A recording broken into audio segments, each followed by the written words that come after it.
Welcome back to the Gun Dungeon. So I actually started this video a good bit ago, and I ran into some issues in the course of making this video that I'll explain here in just a minute. But the start of this video that I shot last time looked something like this. Welcome back to the Gun Dungeon, guys. Got a quick little video I want to do here. Y'all have seen me struggling with this 18-inch BCA Bear Creek Arsenal 6.5 Grendel barrel.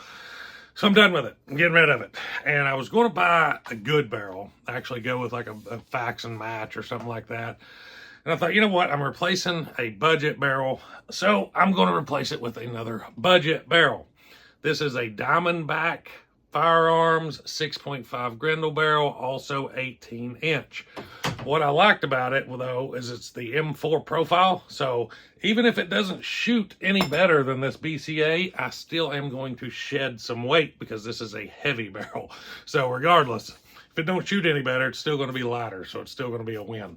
But what I have noticed is that this particular barrel, for an 18-inch barrel, has been fairly slow with velocities. So what I wanted to do was just use two 18-inch barrels, same gun, same gas block, same gas tube, same muzzle device, same handguard, same barrel nut, same bolt, same everything.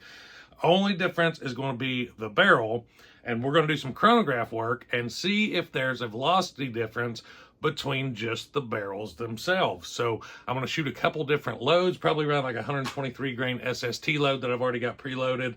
And then I'll run, I think I've got a 90 grain, like a Armageddon or something like that. I'll run a heavier one than a lighter one, and we'll see what the differences are. So we'll go ahead and get this data collected, and then I'll swap the barrel out and we'll do it again, hopefully if weather's permitting. Let's go ahead and grab some data with this one. So you get the idea of what I'm getting ready to do here, but here's what happened. I went out and I shot the first segment with that BCA barrel, and when I came in to swap the barrel out to the Diamondback barrel is when I discovered what my problems have been with this BCA upper all along. Every time that I had went to check torque on the barrel nut, I checked it to make sure that it was tight. I never tried to loosen it. Mistake on my part, I know. So when I went to take this barrel nut off, I don't know who put this barrel nut on, but the man needs a hug because he is hurting inside, and he took it out on this barrel nut because it was so over torqued. I had a 2-foot breaker bar on this thing with a wrench on the end in my vise trying to get it loose. I put heat on the barrel nut. I done everything I could think of to try to get this barrel nut loose, and I could not. So what I ended up doing was sending the upper back to Bear Creek, and they sent me a new barrel, which I asked them when I sent it, I said, don't put it together. Send me everything back unassembled so that I can put it together and torque it correctly, which they did. They done everything that I asked them to do. It was a long turnaround, but most of the turnaround was my fault because I couldn't find a box to send it back in, and I was too busy to really put much effort into it. So I took my sweet time sending it back.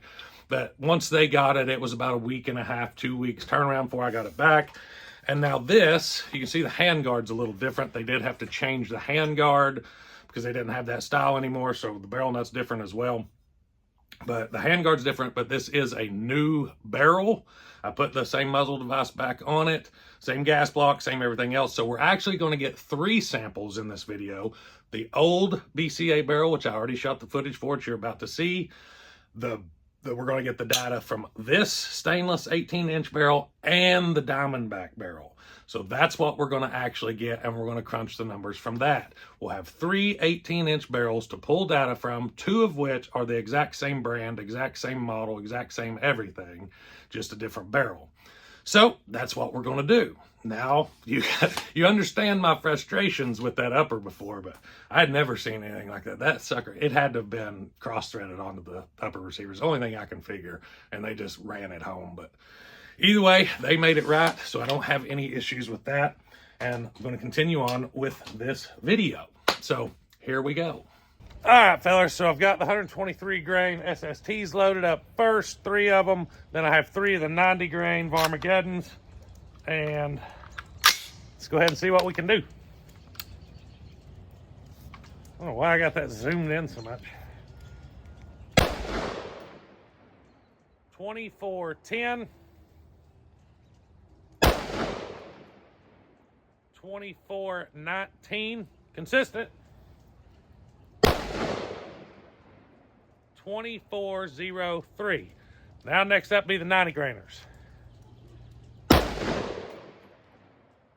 2838.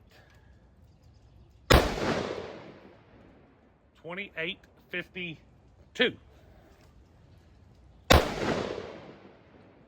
2855. Let's go change the barrel. All right, now we got the BCA barrel number 2 here. 3 SSTs on top, 90 grain Varmageddons below. Let's see what velocities we get.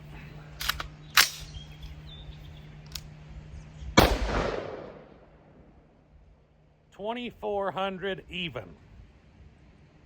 2384.